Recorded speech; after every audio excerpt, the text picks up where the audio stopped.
And welcome everybody to another edition of the Brody File. We're glad you're with us, and we're going to talk about presidential politics. We've got a lot to talk about. We'll do it in a moment. First, though, Brussels, Belgium. You know the deal. Radical Islamic terrorism strikes again. Those are three words that President Obama, this Obama administration cannot say. Hillary Clinton can't say it. Neither can Bernie Sanders. But it has struck again. ISIS responsible, dozens killed, hundreds injured. And once again, we are seeing this all over the world. This time, obviously in Brussels, at the metro, at an airport, innocent bystanders senselessly murdered in cold blood. More on Brussels and some of the reaction from Ted Cruz, Donald Trump, and others later in the show. First, though, presidential politics. And boy, oh boy, do we have a race on our hands. Donald Trump has a chance to secure the nomination if he plays his cards right and can barely, possibly, get to the 1237 that he needs, those delegates that he needs. And he did well in Arizona. 58 delegates that Donald Trump secured. He won the whole state. It's a winner-take-all state. But Ted Cruz, boy, I tell you what, 40 delegates. He won them all in Utah because he won way over 50% of the vote. And if you can win over 50% of the vote in Utah, you win all the delegates. So he did it. So, in essence, you've got Trump at 58. You've got Ted Cruz at 40 in terms of the last delegate haul, which is a plus 18 for Donald Trump. Still puts him on a path to getting that 1237, but there is very little margin for error for Donald Trump. Now, look, as for Ted Cruz, this is the guy, the constitutional conservative guy that the GOP establishment cannot stand. Well, guess what? They've got a problem, and that's because he's pretty much the last guy standing. Yeah, John Kasich is around, but newsflash, third place and a distant third place. Ted Cruz is really the guy that can knock off Trump, and so along comes Jeb Bush, and guess what? Jeb Bush, the prototype for the GOP establishment, endorses Ted Cruz. Here's the quote. Ted is a consistent, principled conservative who has demonstrated the ability to appeal to voters and win primary contests. For the sake of our party and country, we must move to overcome the divisiveness, or is it divisiveness? I don't know, and vulgarity Donald Trump has brought into the political arena. Or we will certainly lose our chance to defeat the Democratic nominee and reverse President Obama's failed policies. It is fascinating to see Jeb Bush endorsed Ted Cruz, Mitt Romney to vote for Ted Cruz in Utah. Look, Ted Cruz is the guy they couldn't stand, and now he's their last best hope to defeat Donald Trump. Fascinating. Hey, look, speaking of presidential politics, boy, we've not only got to talk about the candidates, we've got to talk about the candidates' wives. This thing is going in the gutter it's already in the gutter. It's now really in the sewer because it's time for the latest soap opera installment of The GOP and the Restless.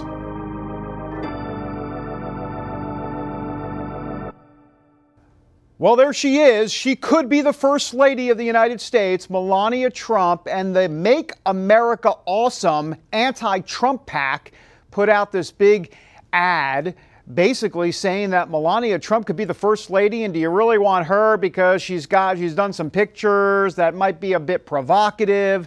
Anyhow, Donald Trump was not happy. He thought the Ted Cruz campaign put it out, so he put up this tweet, quote, "Lying Ted Cruz," I just like to say it like that because you know he's saying it like that. "Lying Ted Cruz just used a picture of Melania from a GQ shoot in his ad. Be careful, lying Ted, or I will spill the beans." Why am I still in an accent? "I will spill the beans on your wife." Ooh. By the way, let's let the record reflect. Ted Cruz's campaign did not put that out. Once again, an anti-Trump PAC put it out. But what is Trump talking about? Spilling the beans on Heidi Cruz versus Melania Trump? Oh, my. I need an Excedrin. So, Steve, do we have an Excedrin? Sure. Steve Jacoby with the Excedrin on hand. All right, speaking of a potential Excedrin moment for Donald Trump, boy, he was in front of AIPAC. You know, this is the big pro-Israel group there at the Verizon Center in D.C. This was a big moment for him. If he had failed, it was going to give him a big headache and all of his Trump supporters because he had to do well, especially because he had talked about being neutral between the Palestinians and Israel. Anyhow, he and along with a lot of the other GOP candidates, Hillary Clinton, everybody at AIPAC, we were there. Have a look. I pledge to use. The big pro-Israel conference always attracts a bipartisan Tier A list of political bigwigs looking to show their solidarity with Israel. Presidential candidate Hillary Clinton is one of them. Palestinian leaders need to stop inciting violence, stop celebrating terrorists as martyrs, and stop paying rewards to their families. While Hillary Clinton showed up at AIPAC here in Washington, Bernie Sanders did not. But the real big event was those three Republican candidates on stage, specifically Donald Trump, who had some work to do in front of a pro-Israeli audience. Trump has been under criticism for saying that as president, he wants to be seen as neutral when trying to negotiate a potential peace deal between Israel and the Palestinians. His main challenger, Ted Cruz, tried to hit him on that. Let me be very, very clear. As president, I will not be neutral. America will stand unapologetically with the nation of Israel. But Trump's remarks were anything but neutral. In a crucial speech where he read off a teleprompter for the first time, Trump delivered an over-the-top pro-Israel address. I speak to you today as a lifelong supporter and true friend of Israel. The Palestinians must come to the table knowing that the bond between the United States and Israel is absolutely, totally unbreakable. And they must come to the table willing to accept that Israel is a Jewish state and it will forever exist as a Jewish state. John Kasich, who's a distant third in this presidential race, didn't go after Trump. Instead, he played the leadership card. As the candidate in this race with the deepest and most far-reaching foreign policy and national security experience, ladies and gentlemen, I don't need on-the-job training. Beyond presidential politics, the conference's main goal is to get participants active on issues that matter to Israel. Among the key concerns is the growing anti-Israel BDS movement. It stands for boycott, divestment, and sanctions. The movement is trying to economically isolate Israel from other countries in various ways because of their so-called occupation of Palestinian land. CBN was on hand at the conference trying to do their part to help. CEO Gordon Robertson presented CBN's new documentary. It's called The Hope, The Rebirth of Israel. It explains what happened in the 50 years leading up to the founding of the modern state of Israel. And the purpose of the documentary is significant. The more I got into it, the more I decided that the world needed to see this and needed to be educated, particularly in light of what is currently going on with the BDS movement to try to boycott Israel. The more people are educated on how Israel actually came to be, what are the historical facts, the better able they are to argue against BDS. There's no doubt Israel needs America's support, especially after a tense relationship with the Obama administration. So now these tens of thousands pro-Israel supporters here in Washington are looking for a new president who will stand stronger with Israel than ever before. Donald Trump actually doing very well in front of a huge crowd. He was on prompter. Wow, Trump on prompter? Amazing. Speaking of Donald Trump and Israel, you know, I moderated a forum down at Regent University. CBN sponsored it, of course. And boy, I had a chance to ask him as a moderator about the issue or the topic of Israel. Have a look. Support of Israel, essential for continuing stability in the Middle East, obviously, and for maintaining a firm stance against terrorism. Will you emphatically stand with Israel? Yes. Is the question. Very simple answer. Yes.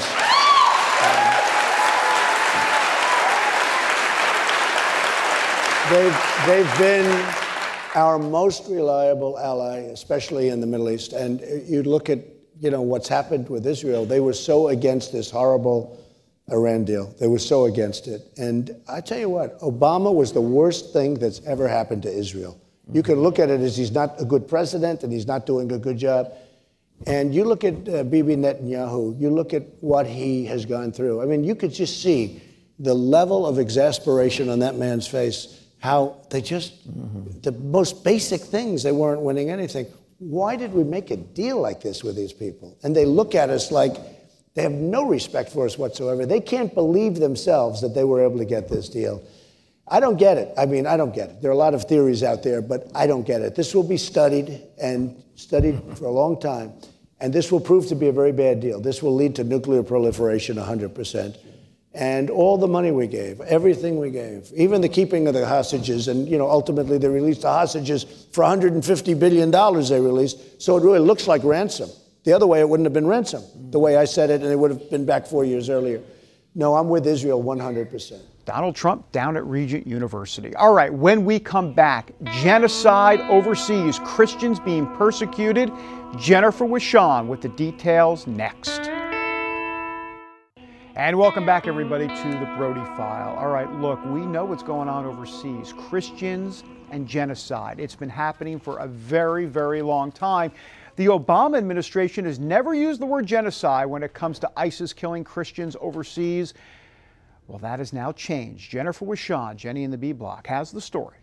Pushing it right up to the deadline set by Congress, Secretary of State John Kerry said the words Christians and others waited to hear. In my judgment, Daesh is responsible for genocide against groups in areas under its control, including Yazidis, Christians, and Shia Muslims. It's a critical first step towards protecting Christians from ISIS and other Islamic radicals in Iraq and Syria.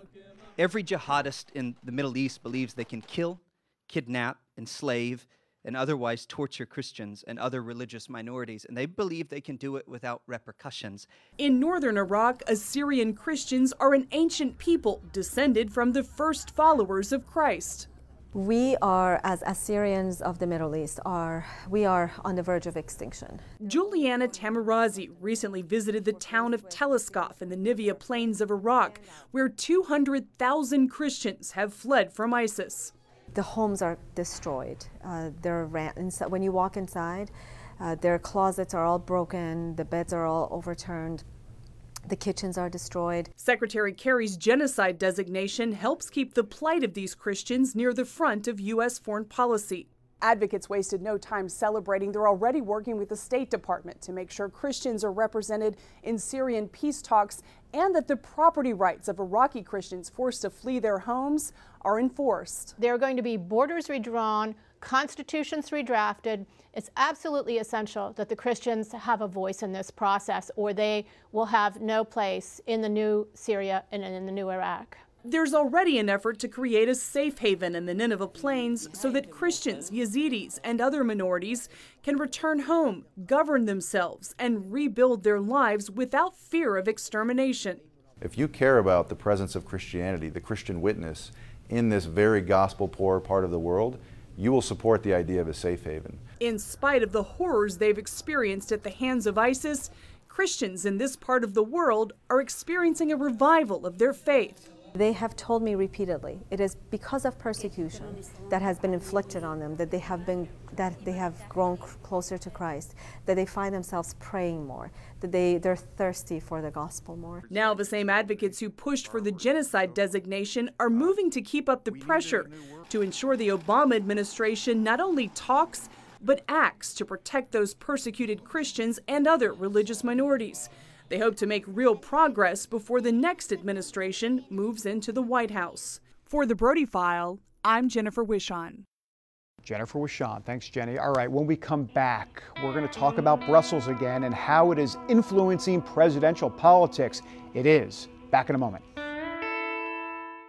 And welcome back, everybody, to the Brody File. All right, as we mentioned at the top of the show, Brussels, Belgium, the big story, radical Islamic terrorism. Hillary Clinton talking about how we'll defeat it and generic.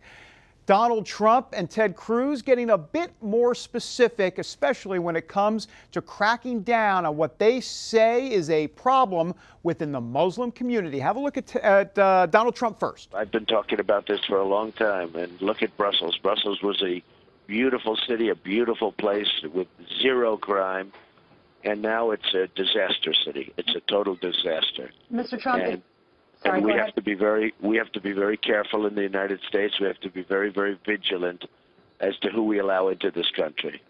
If you do become president and we're in a situation like this, what would you do to protect America?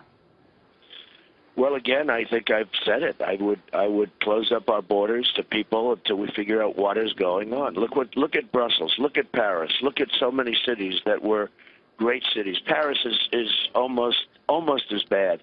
If you look at, Paris is no longer the beautiful city of lights. Paris has got a lot of problems in it, and all you have to do is speak to the people that live there. And you look at other places where the same thing has happened, and they're in fear. The city's in fear, and we have to be smart in the United States.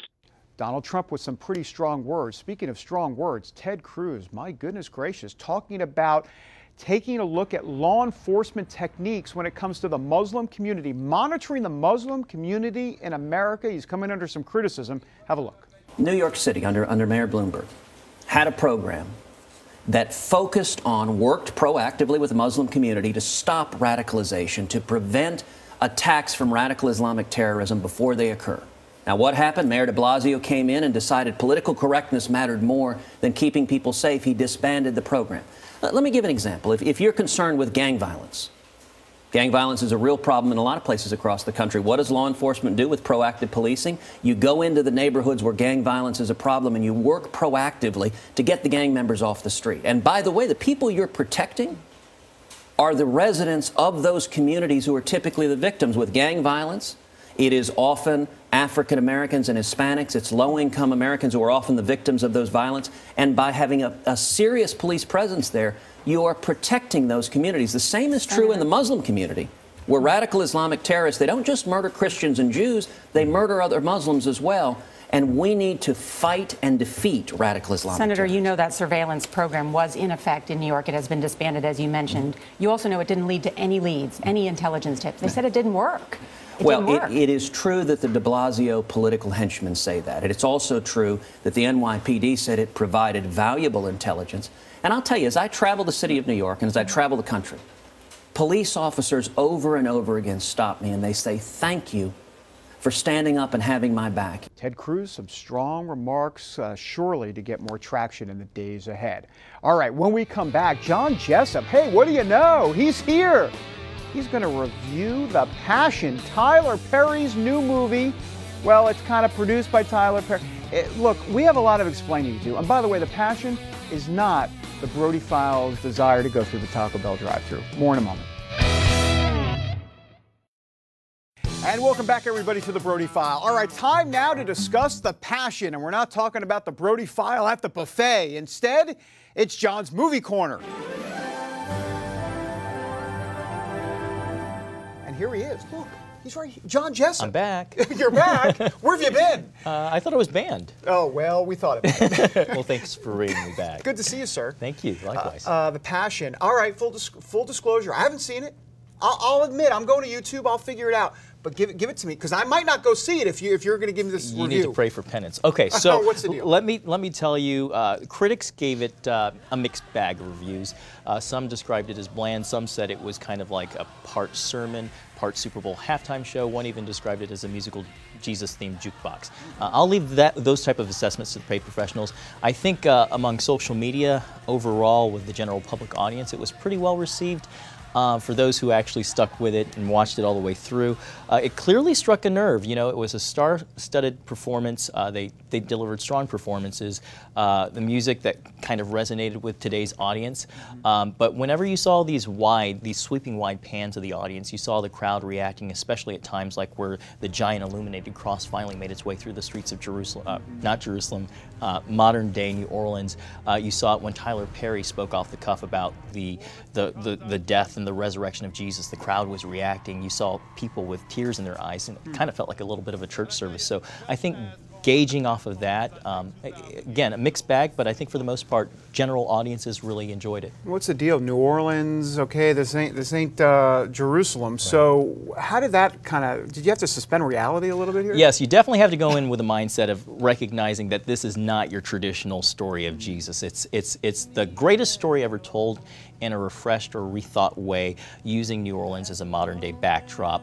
It incorporates contemporary music that today's audiences are probably more familiar with, and I think the goal here is to make them perhaps more likely to connect to the story of Jesus' passion, his suffering, and his death, more so than the classics like Frank I'm forgetting his name at the moment, but the Italian director's film Jesus of Nazareth, or more so than Charlton Heston and Yul Brynner and Cecil B. DeMille's, the Ten Commandments. So it's a fresh take. There are going to be detractors out there who are probably uncomfortable with changing the narrative and the setting.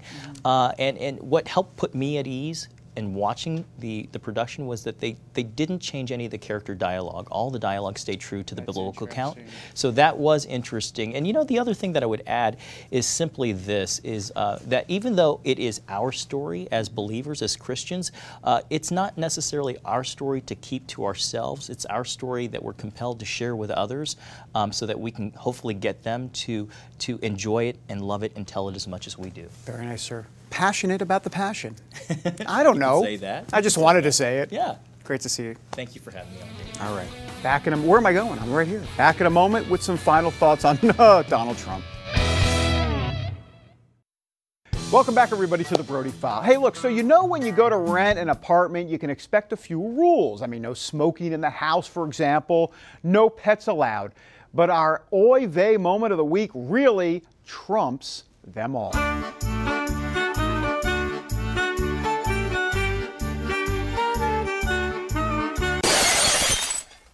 Meet Mark Holmes, a Colorado landlord. He touts a 2-bedroom apartment. Dogs are allowed, but Trump supporters are not. That's right, you heard me right. There on the ad it says, if voting for Trump, don't even bother calling.